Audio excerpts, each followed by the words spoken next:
Thank you, everybody, for joining us today on another episode of Rocket Live. I am here with a real rock star in the world of events. I am here with Annette Naif of Naif Productions. She's the CEO and a creative director over there, and I have known Annette for several years now. We've been involved in several networking groups together, done business together, have referred business to each other, and I really wanted to get her on the show because she is really great. She puts out a lot of awesome content, and she is an expert and thought leader in her industry for sure. She's involved in a lot of different things. She's working on a ton of cool content, and I really wanted to get her on and have the opportunity to talk to everybody. And hopefully you guys have got a lot of questions for her because she is awesome. She is a true rock star, and you will definitely learn a lot from Annette. So Annette, once again, welcome to the show. That's so sweet. You're awesome. Thank you. I'm so happy to be here, and I can't wait to get into what we're going to talk about, events and stuff. So yeah, absolutely. So I think that it's worth just giving everybody a little bit of background before we jump into a lot of the stuff going on in your world, because you know, with the ongoing pandemic and everything going on, there's certainly a lot going on in the world of events. But just to set everybody up a little bit, give everybody a little bit of background about yourself and how you got started in the industry and a bit about Naif Productions. okay, so I've been doing events for over 30 years. I started working in film and television. I did that for 17 years, and then I moved into I started my business 10 years ago. So we do corporate, social, nonprofit, weddings, which is pretty much everything. I'm a live event producer, but we have done virtual over the years, and so now we're doing obviously a lot of virtual just because of obviously what's going on. But we're booking stuff live for next year. We're hoping that it's gonna be okay, and we're gonna be able to get 500 people in a room again. We will someday, but we don't know about next year. So that's kind of where I'm at. Now, and I just saw recently too, so you were, like I said, there's a lot going on, and I saw you posting a lot of really cool things recently because you were doing some behind the scenes of a really cool event. It looked like it was all virtual. Was it a hybrid event? Like, what was the story behind some of the stuff I just saw? Virtual. It was all virtual. It was a tech event. Mm-hmm. And we had 13 people on, behind the scenes, which was 12 was the tech team and then myself. But there was also, all the speakers and the sponsors that were involved. So we had a platform where it was, interactive. So it was very, right. It was a super cool platform. It was not cheap, cost money for these major platforms. You can do a Zoom, obviously, but these tech companies, and if you really want more interactive engagement and things like that, the platforms are really great. So it was super successful. It was a one day. We did it from, I think, 10 in the morning. It started earlier for us, but 10 in the morning, the event ran until 4. Then they did from 4 to 5, they did a cocktail hour. Mm-hmm. And so a lot of, there was Q&A, there was polls that were done.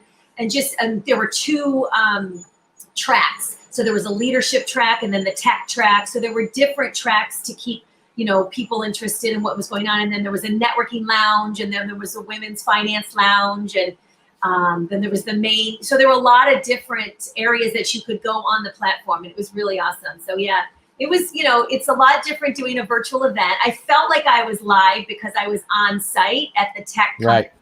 My AV team, Panavit, is amazing, and I've used them for many, many years. They've been in the business for 40 years. So they're just, they're really awesome. But I was like the on-site event tech producer, Mm-hmm. and I was the point person between the client, the speakers, the sponsors, and the tech team. So it was a lot of back and forth, but it was super successful and a lot of fun. Yeah, it definitely looked like it was a lot of fun, and you were sharing some really cool behind the scenes stuff, which I always appreciate coming from a production background. Right. People think, it doesn't take any, there's one person and you just put it on and it takes a team, It absolutely does. Yeah, it's a little Wizard of Oz there. You gotta there's always people behind the curtain. Yeah. Well, listen, tech is, live events. You can fix things if something happens. With the technology. You're on stage, someone's on stage can divert everybody, like get their, their attention to something else. When if the technology goes down on a virtual event, you're in trouble. So you need to make sure you have a really good team behind you. Yeah, because I know what that's like. Because I'm definitely not. I mean, my knowledge only goes so far. So you definitely have to have people when you're running an event of that size. Yeah. You got to have people. Because I mean, I get nervous when like something like we're on StreamYard right now, and it's like when this kind of gets on the fritz, I panic. So I Yeah. can only imagine, a large scale event where there's like hundreds of people like watching and attending and being part of it. It's a lot, and you've got to make sure that the timing's right and the speakers come up. It's a good flow, because if something goes down and something happens, you're going to lose your audience, and so you got to be really, really careful with that. Yeah, absolutely. Now, and so, talking about a lot of the platforms, I mean, right now, Zoom is like everybody, it's become a verb at this point now. But I mean, what other platforms have you been using, or have you seen being used as people are doing, everything virtually in virtual events? I mean, I know there's some custom things that can be built and designed depending on a company you're working with, but what are some of the other platforms you've seen? Well, here's the thing. There's so many. Mhm. I could sit here for hours, and of course, my tech team knows all of them. Which is my advice: is hire a really great tech team that's an AV company that's going to be able to help you. And so, what we do is, I every time I get a client that comes in that wants to talk about a virtual event, I bring Rob, who's my guy, my go-to guy. He comes on all my calls. We have a full-on discussion about what they want, what's their goals, what's the strategy behind this, and we help them with that. And then he comes in on the technology side, and so then him and I will go back and have a meeting about what we think is the right platform. There's so many. So for that technology event that we did a couple weeks ago, we used vFair, V small V FAIR, and they were fantastic. The platform's really Mhm. great. Again, we had to create the platform, so there's different backgrounds you can use, and you put all the branding on, and all the different, the sponsors have their own branding. You can put videos in. There's just a lot of different things that you can do to it with it. But and you set it up yourself, so that behind Right. the scenes on the platform there's a lot involved, and I don't do that. Usually the client does it, or they hire someone to do that. So I'm just kind of the point person to make sure everybody's doing what they're supposed to do, right? And Right. and keeping everybody on track, and dates and deadlines and all of that stuff. And then on site we handle. But there's so many platforms. I couldn't even begin to name them. And every day there's new platforms coming out, because everybody wants to get involved in the virtual world right now. So my advice is hire. We're happy to talk to you if you want any advice, if you need, just to talk it out and see what would be the best for your event. But to get with an AV company, an AV team that they can talk to you about it and give you some advice on that. And what kind of events have you been seeing now? I mean, it seems like everything and anything's been being done virtually now. But I mean, are there different events that you have seen that are actually maybe even say they're even working better virtually than they are in person? I mean, what have you been seeing there? Yeah, so that's funny, because a lot of my clients now were forced. I do a lot of fundraising and corporate, social, not so much is happening, right? Any weddings or bar mitzvahs and bat mitzvahs and all that stuff that usually get from our Right. corporate clients. But they are all moved, and most of my clients all move them, or all of them move them to live next year. So Mhm. far enough into the year that we hope it's going to be okay. But the ones that have been doing virtual are realizing that, hey, this is pretty awesome. And they're now incorporating it more into, they want to do live, but they're going to do more virtual, which is great for us, because now we're getting more events in our portfolio. Right. So, yeah, I think people are coming around. It took a few months for people to finally, I mean, it took a month for me to just say, okay, I'm going full in on virtual. This is Yeah. what I'm doing. So, and then if you are an event producer out there and you're trying to change your business and move it into a virtual platform or a piece of that, you just need to start talking about it. Marketing's a very big piece. And when I realized that I took for granted that people knew that I was doing virtual, well, they didn't. So I had to start talking about that, and I have to put it out there. As soon as I started doing that, we started getting more clients, and we're pretty booked. Like we're busy, so it's great. That's And I'm good. excited about that. And I think the busy part is that everyone took a while to decide to do it, and then they kind of are rushing in to do it, which is fine. We can do that, but it takes it's like now all of a sudden everybody decide, okay, yeah, we want to do them September, October, November, you know? Right. So we're getting that together and pulling everybody together. And so, you know, when you're doing fundraisers, the board takes a while to say, okay, let's do this. You know, boards are usually old fashioned and it's hard for them to come on board. But yeah, I feel like companies are embracing this and they're realizing even after this is over, we're probably going to keep doing this. Yeah, it's a really good point. And you touched on something a little bit too at the start of, you know, this conversation, was the marketing, right? And your message right now has been, you know, you realize you had to really start talking about that more. So, you know, during this time of transition, change, businesses being paused on and off, how have you been able to market yourself and stay relevant and, you know, not only keep the clients that you have, but also gain new clients? Right. So here's the deal. You have to be consistent. I say this all the time. You have to be consistent. It might feel like nobody sees what you're doing. It might look like 4 people are watching a video, and then I go back because I have a show that I do as well, and I do the same thing as you're doing right here.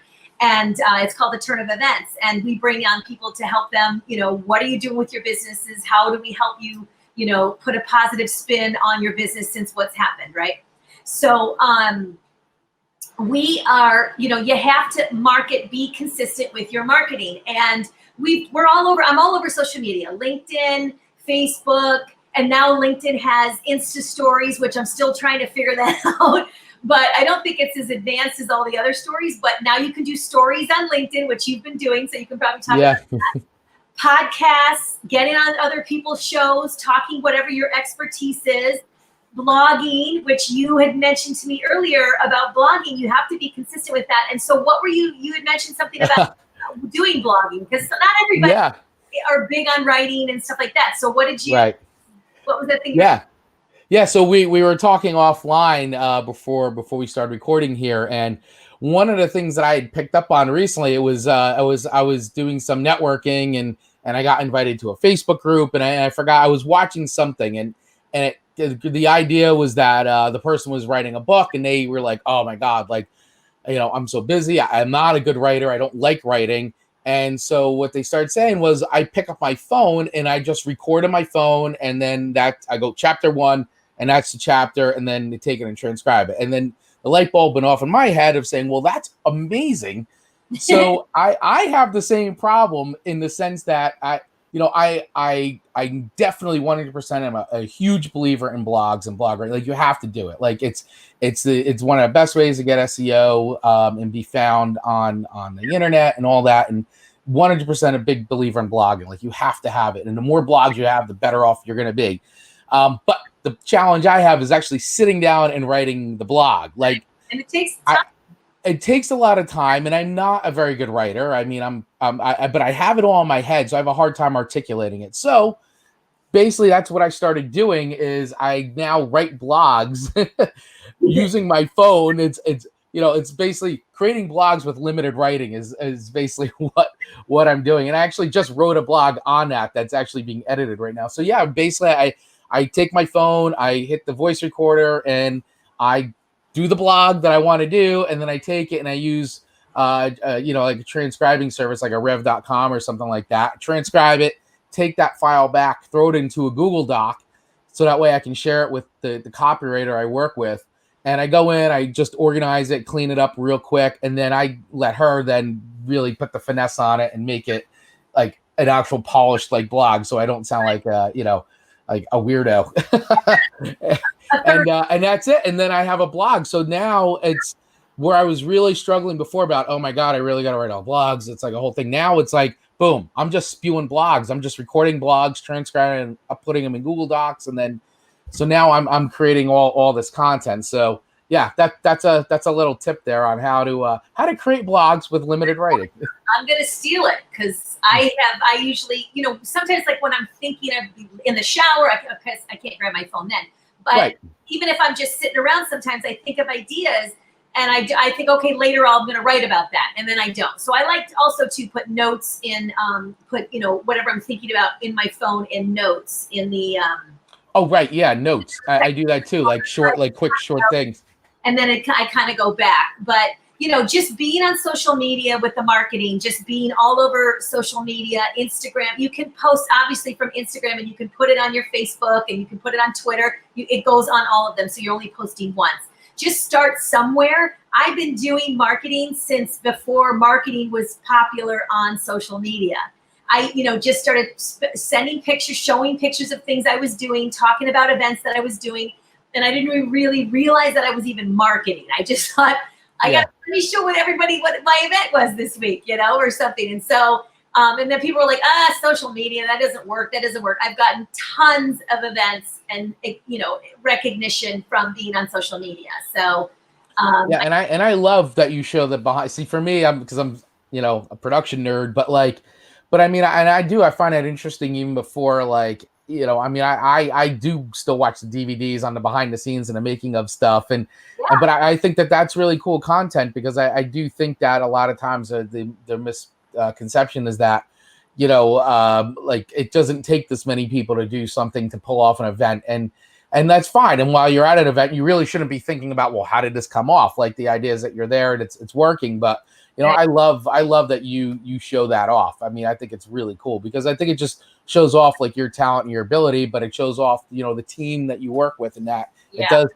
take a team to pull something off. And not everything. Listen, in the event industry, what can go wrong will go wrong. Right. It seems like it. You just have to have a good team behind you. That I always say, I'm not an event producer. I'm not an event planner. I'm a problem solver. So, it's like always that way. And that's the biggest piece, is knowing when to, you got to just pick up the pieces. But I also coach event planners on how to start an event planning business and help them in their current businesses. And I actually just created a Facebook group, which I think we posted on there. So I just opened it. It's kind of a soft open, but I'm going to be doing a free workshop. And I'm going to be giving all kinds of juicy stuff away and talking about stuff and teaching, and hopefully help people with their businesses. But I always tell nightmare stories. Like, I taught at NYU, an event production course. Yeah, I was going to ask you about that. Yeah. And it's not happening right now, but I'm faculty. But at one point I was teaching a lot to students, which a lot of my students work with me now, who are fantastic. But I always tell stories, the nightmare stories, because that's how you learn, right? So anything that's happened to me over the years, and believe me, my contract is so long now because of things. I'm like, we got to add that to the contract. We got to add that. So, but it just comes from experience. I mean, experience is everything. So, Right. And I 100% agree with that, because I coming from, a production background, it's like, I went to school for that, but the amount that you learn in school as opposed to the amount that you learn when you're actually doing it is like, it's apples and oranges, man. It's not even the same. And, and I think that's a cool thing to think about too, is like, there's a lot of people who, want to get into the events industry, right? In various shapes and sizes. Right. And, the landscape as for now has changed. Yes. So, I mean, what would you recommend at this point now to people who are looking to get into events, or, are sort of thinking about that idea of doing it? What would your advice be? I mean, do you go to school for it? Do you not go to school for it? Do you work for a company like yourself for like the next 3 years? Like, there's different ways. It depends on where you want to work and what you want to do, right? So there's working for an independent company like ours. You can work for venues. You can go in hospitality and work in hotels, which hotels it's a little shaky right now. Yeah. A lot of event people who lost their jobs now are thinking, okay, now's the time for me to start my own event business. And the biggest piece I can say is get a coach. Even for any business owner, get a coach, whether it's whatever industry it's in. That when I started my business 10 years ago, I had absolutely no idea how to run my business. Although I had a business management degree, which is what you were talking about, I had no idea how to run the business. I didn't know how to price myself. I didn't know how to talk to the client. What forms do I use? How do I market? What do I do? Right. So that's why when I started, I couldn't get anybody to help me at all. And it was heartbreaking. There were many times I'd be crying, like, why doesn't anybody want to help me? I'm not going to steal their clients. But the thing, and people say to me, why do you help event planners? They could take the business away from you. No one can take the business away from me unless they're in my shoes walking 24/7. there's so much work out there. There's plenty of stuff. And I love to teach. I love to see people, advance in their businesses and be successful. So Right. I got a coach. I've had probably 5 coaches now. And, as you grow, you grow, expand with the coach, and then you move on to other levels and you level up. And you always want to get somebody who's been there and done it and has a lot of experience and can help you and go where you want, to go, find someone that's already there. So Right. I highly recommend getting a coach. And just, look, we talked about this earlier. It's like fake it, till you make it sort of thing. And I feel like I did that in the beginning. I remember the first client that I got that was so mean to me because she said, this is not what I asked for. And I was like, but wait, this is what I had no clue how to present it to her. So Right. those are the things that you get from a coach who's in the same industry. You don't want a coach that has no idea about your industry, right? So it's super important. And finally, I found someone who did finally, after about 7 or 8 months in the industry, and I was going to every event. I was networking like crazy, and that was a big way I got, visible out there, was going to events. And you can do that virtually. You can still go to a lot of events. I'm getting work through being on virtual. I'm going into virtual networking groups. I'm getting work. So you just it's a different way of doing it. We don't have to wear shoes, and we can wear sweatpants. And Yeah. it's different. I miss wearing heels, but that's okay. I could, it'll change. But as you know, I love my heels. So, but just get out there and get some help. Get somebody that's going to be able to mentor you in the same field that you're looking to go into. And I know it's tough right now. I know it's scary. If you've been in the industry, I get it. It's, I honestly, I was already in it and I already had the flow going. But if you can afford to spend a little bit of money to get someone to help you so you don't spend a lot of money, that makes a difference. Yeah, I think that's really good advice. I mean, it's really sound advice. And you're actually I think the third person I've spoken to this week that has said the same thing. And it is very true. I mean, listen, every good player has a coach behind him, and coaches have coaches. So I mean, it's very good advice. Oprah has like 5 coaches. She's got people. You can't do it yourself. You got to have a team behind you and support, and it's super important to have that help. Yeah, 100%. Couldn't agree with that more. So wanted to just talk about, obviously for the people out there that are putting on events for themselves, right? Because maybe just right now it's not in the budget to work with a professional like yourself, or they're just doing a smaller kind of event for like a group they're part of, or even into their network, and it's a smaller thing. I mean, what other than the technology piece, which is huge, I think that was a great thing you were talking about before. Right. What are some other things that they could look out for or prepare for to basically create a successful event for themselves? Yeah. So listen, engagement is everything. And, you don't have to have, if you're just starting, you don't have to have a team of 13, 20 people, right? You can start slower with less people on your team. Make sure that you have someone that manages your marketing. Make sure the content is super good. You got to keep them engaged.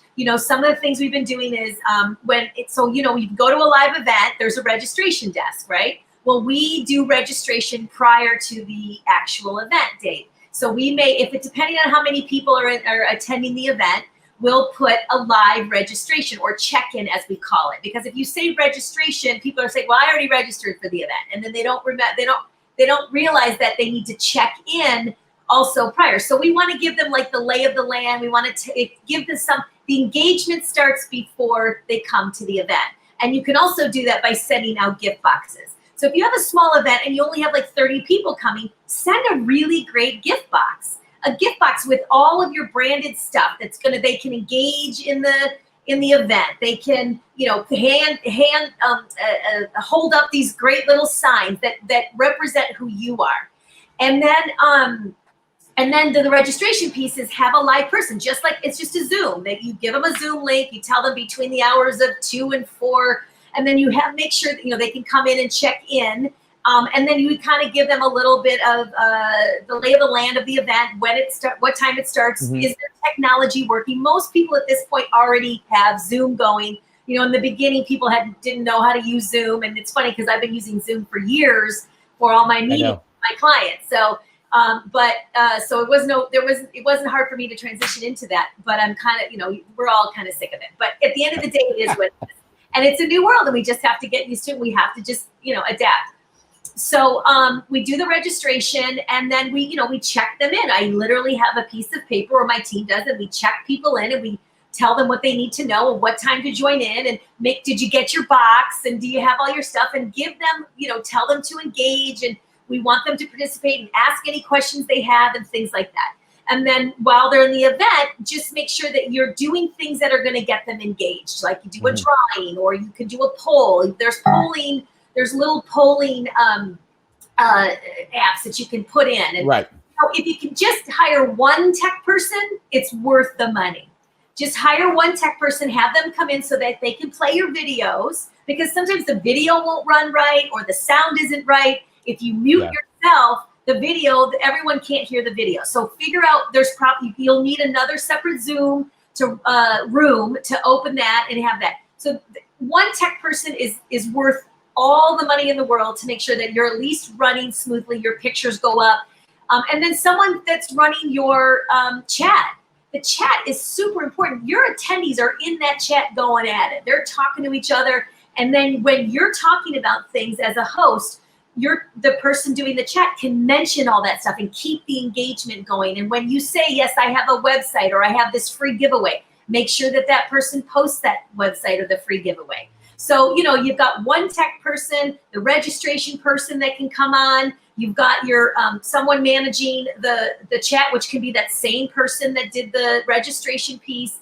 And then, of course, your marketing. If you're not good at marketing, get someone to do your marketing for you. You can post these things ahead of time on Hootsuite. Hootsuite's a fabulous thing that I've been using forever. I am lucky to have a marketing director who's been with me for 8-9 years now. So, we have this down. He practically reads my mind. So that's always the thing. So, but just make sure that you're paying attention to what your marketing people are doing, and your brand is out there in the forefront, and it's representing who you are. And if you're going on Zooms, make sure you come camera ready and you're doing your thing. Many times, I don't have makeup, my hair is up, but I have my glasses on. But it depends on the group I'm in. So you just have to, at the end of the day, I just can't be dialed up every single day now. It's too much. But so, those are some things to think about. Engagement is everything. We have, a ton of ideas for engagement.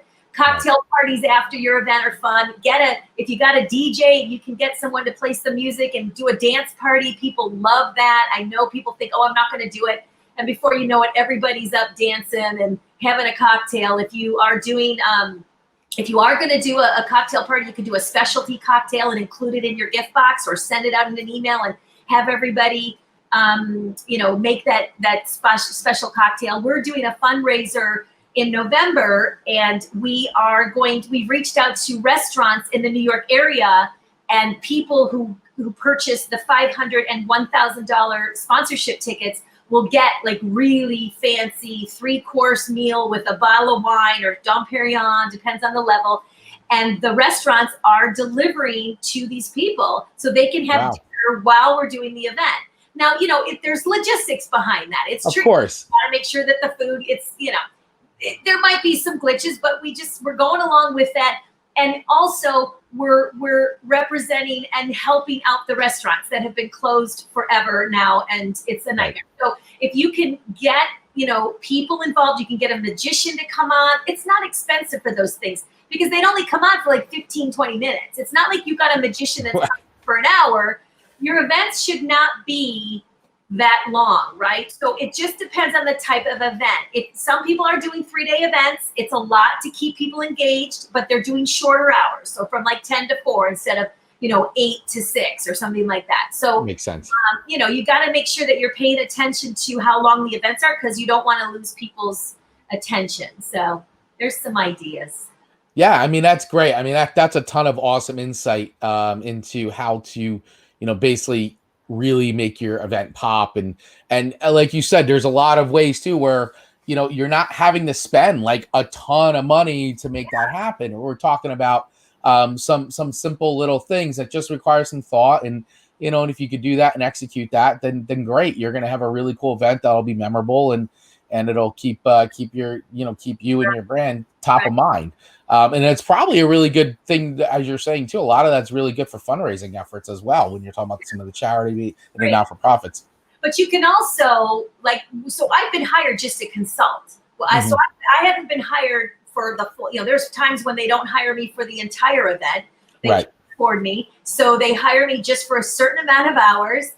And then they have a logistics person that can do all the logistics, but then they've got me on just to consult and sort of hold their hand along the way to make sure that they're doing, we send them off, we give them they put a timeline together, and we make sure that they follow the timeline. So there's ways that you can get people to help you and not spend a lot of money. Yeah, and I think too, on that side of things too, we're also talking a little bit earlier offline too about sort of where things are going, and we were talking a little bit about the hybrid events where it's a mix of in person with virtual. Yeah. But I mean, I think that in itself is a whole other thing, because somebody like yourself too, like when you're doing an in-person event, I mean, we're allowed to do them, and here we are in New York, New Jersey, we're allowed to do them, but there's still a lot of restrictions. We aren't Florida right now, and but having someone like yourself is key, because there's a lot of rules, regulations you have to follow, which we're paying attention to. So if you're doing an event, a live event, like for example, it's 25, let's say it's 25% or 35% that you can only have. You have to remember that includes the tech team. So that's bodies in the room. So you have to count for all of that stuff and make sure that you're following those rules. And we're doing a hybrid event in a month, actually, or less than a month now. And we're going to be doing it in their office. So they have a really great space for us to do that in. It's a fundraiser. And if you follow me on social media, which we post on the side, you'll see all the events that we're doing this fall. And most of them, again, are all fundraisers, and they're really great. And most people are not charging for the fundraisers, but they want you to donate something. It just depends. There's different levels of sponsorship and things like that. So, please support all of these events that you can and attend them, because they want the engagement, and they want it to be a fun experience. Every little penny helps to help out. So, but we're doing a hybrid, and we're excited to kind of do a live, piece to it, which, when we're doing virtual, it feels live to us because we're behind the scenes. But we are having an MC, we have an auctioneer, and we're having the host of the event, and which will be, I think, more interactive for people who are attending. So yeah, it's happening, but you got to pay attention, and you have to make sure that percentage, whatever that is, it includes all the tech teams, the staffing, all of that. Yeah, absolutely. I mean, and that's where I think that, working with somebody like yourself is really key, because there is a lot going on, and you want to make sure too that everybody who is actually going in person feels like, oh, this is a safe space and it's secure, and that, that they're not, Yeah, it's going to start getting tricky next year, because I have an event in March. We're not sure what's going to happen by March. It is a live event, and I think they're going to move forward. They're just going to, we're going to have to limit it to the amount of people we can get in the space. We'll be social distance in the seating. And they, what the hotels are doing now, there's a cleaning process, and they literally go into the rooms, they clean like maniacs, and then they actually put a sticker, which I'm asking for, because I want to know that this room was cleaned and done, and they put a sticker on the door so I know that it's been met the guidelines. That's a great idea. So, really, you got to, as an event producer, you got to really be involved now with the guidelines of the cleaning and what happens, and the masks. And I actually did one of my shows. I had a lawyer come on who was a part of the I forget the company now, but it's escaping me.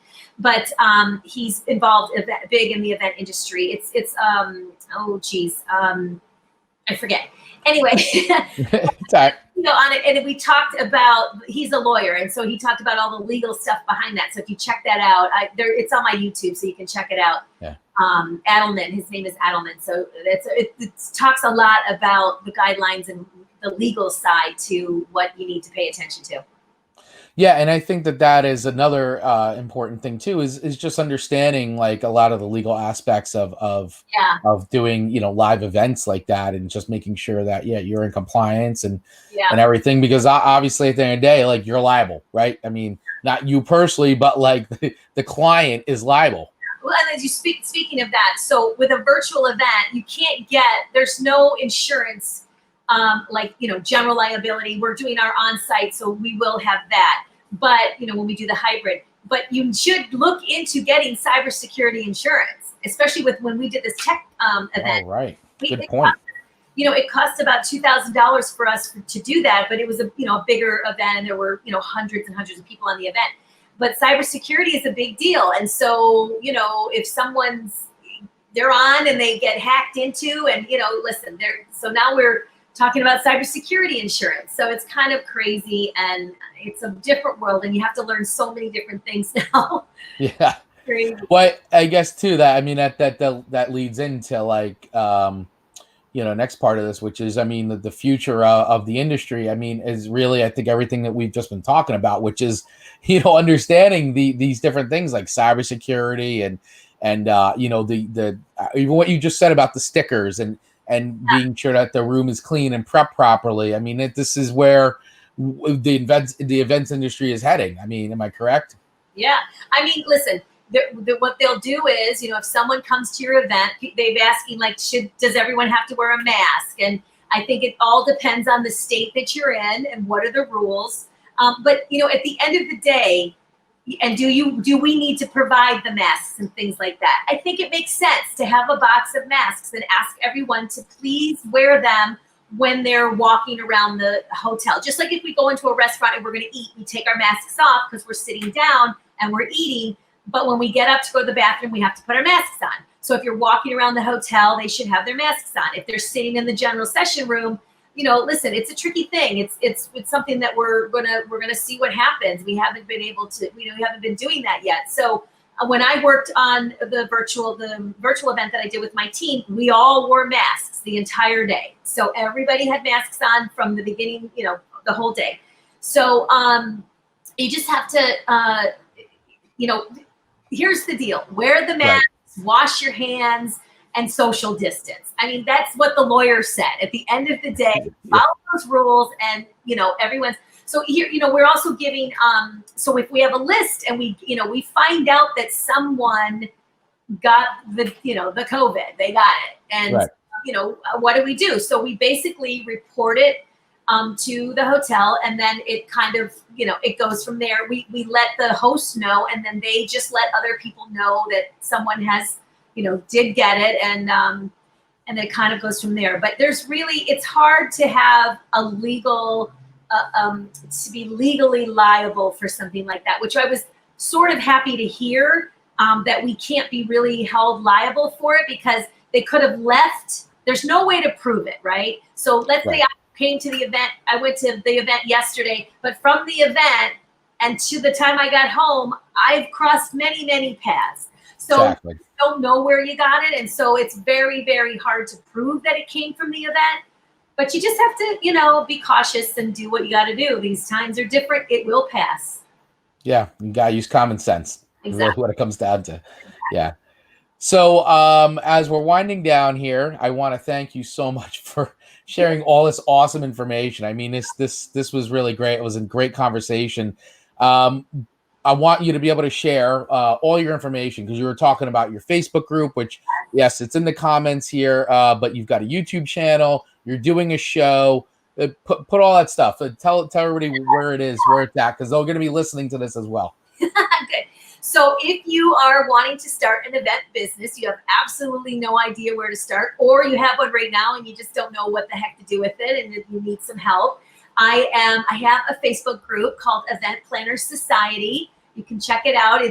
We're just starting. It's literally, you're going to get in at the very beginning. So we're going to just start getting that going. Lots of engagement. I am on social media a lot, so I'll be in there and engaging. And then eventually I am going to be offering a free 4-day, which will really turn into like a 9-day, but a 4-day workshop where it's free. And I will be giving away a ton of content and information, and we're going to talk a lot about pricing and all kinds of things that you just have no idea what to do when you start your business.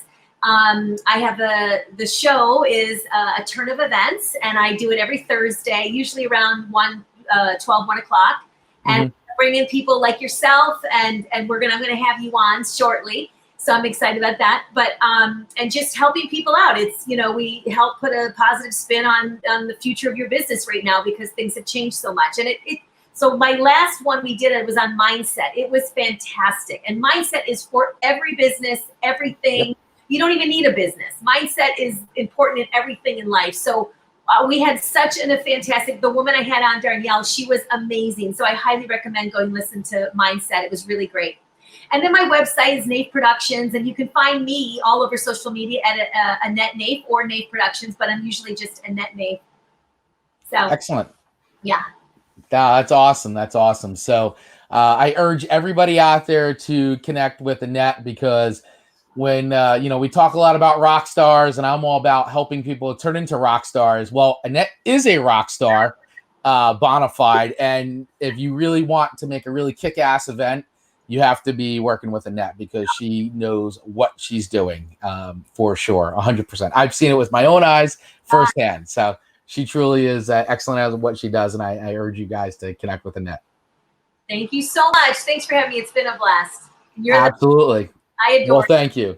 Thank you guys so much. And always remember to be authentic, be yourself, and rock it.